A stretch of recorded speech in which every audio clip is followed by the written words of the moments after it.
Halo guys, balik lagi bareng gue Brian Solid. Kita kembali lagi di segmen produktif bareng. Nah, di episode pertama video produktif bareng kemarin, kita udah ngebahas soal produktif. Jadi produktif itu bukan sekedar soal berapa banyak yang udah kita selesain, tapi juga berkaitan dengan waktunya. Seberapa waktu yang udah kita korbankan untuk melakukan pekerjaan-pekerjaan itu.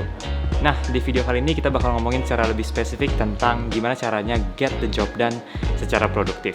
Metode yang akan kita bahas kali ini mungkin beberapa dari kalian juga udah menerapkannya, yaitu metode checklist atau to-do list.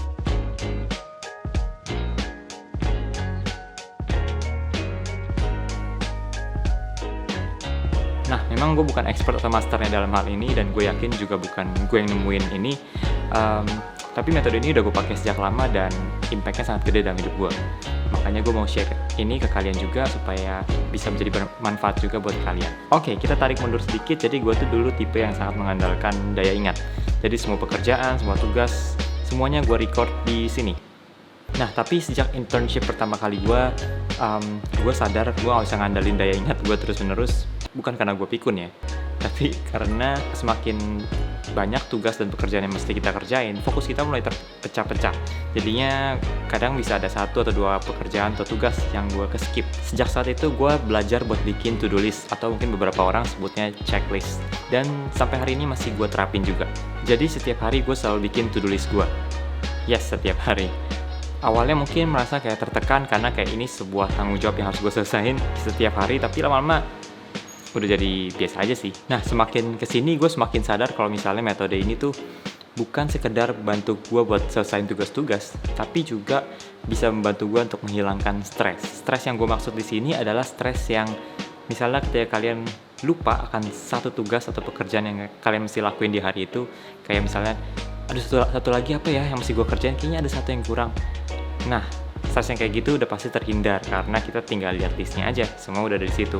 Dan metode to-do list ini bukan hanya efektif dalam bidang pekerjaan aja, tapi juga misalnya kalian lagi mau packing buat traveling, kalian gak usah stres lagi mikirin apa lagi yang masih kurang, apa lagi ya yang takut ketinggalan. Kalian bikin aja listnya, tinggal lihat aja, beres deh.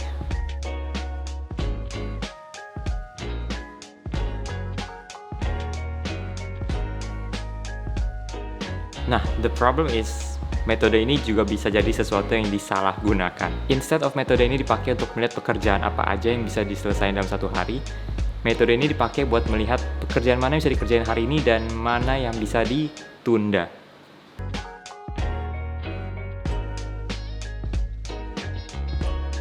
Nah, gue gak bilang bahwa punya skala prioritas itu adalah sesuatu yang salah. Tapi buat gue pribadi, to-do list ini seharusnya dipakai buat melihat pekerjaan apa aja yang bisa kita selesaiin dalam satu hari, misalkan.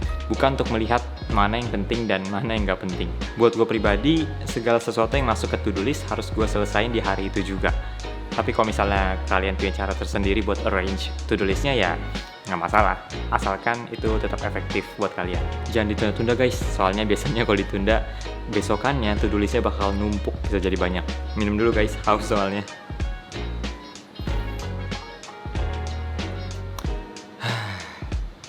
Lanjut, next tantangan terberat dari bikin metode to-do list kayak gini adalah ngelakuin apa yang udah ada di list. Kadang karena list ini buatan sendiri, kita jadi lebih gampang buat kompromiin buat ngelakuin yang ada di listnya. Kayak misalnya kita lagi mager, lagi capek, nggak usah deh, coret aja dari list.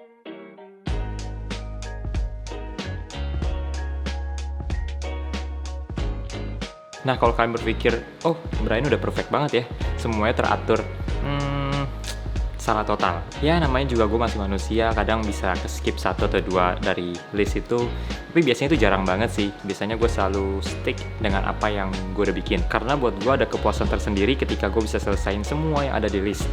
Jadi gue bisa bilang ke diri gue sendiri kayak, oke, lu udah produktif hari ini karena udah selesain semua yang ada di list. Kadang gue juga masukin Netflix guys ke to-do list gue.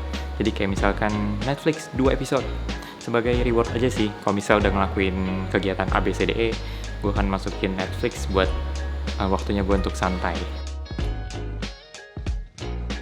Oke, that's it guys untuk video produktif bareng episode 2 kali ini. Semoga bisa bermanfaat buat kalian. Tipsnya mungkin sederhana, tapi semoga bisa ngebantu kalian buat ngebangun kebiasaan produktif setiap hari. Tips ini bukan sesuatu yang wajib banget kalian harus lakuin, kalau nggak kalian nggak bisa produktif, tapi Ini berdasarkan sharing pengalaman pribadi aja, so far metode ini sangat membantu banget di hidup gue. Dan semoga juga bisa berdampak di hidup kalian.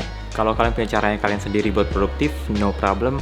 Karena gue yakin pasti metode ini belum tentu cocok di semua orang. Semua orang harus mencari caranya sendiri supaya bisa tetap produktif. Thank you buat kalian yang udah nonton sampai sini. Jangan lupa like dan subscribe channel ini sebagai dukungan kalian. Dan sampai ketemu lagi di episode-episode produktif bareng lainnya. Bye-bye.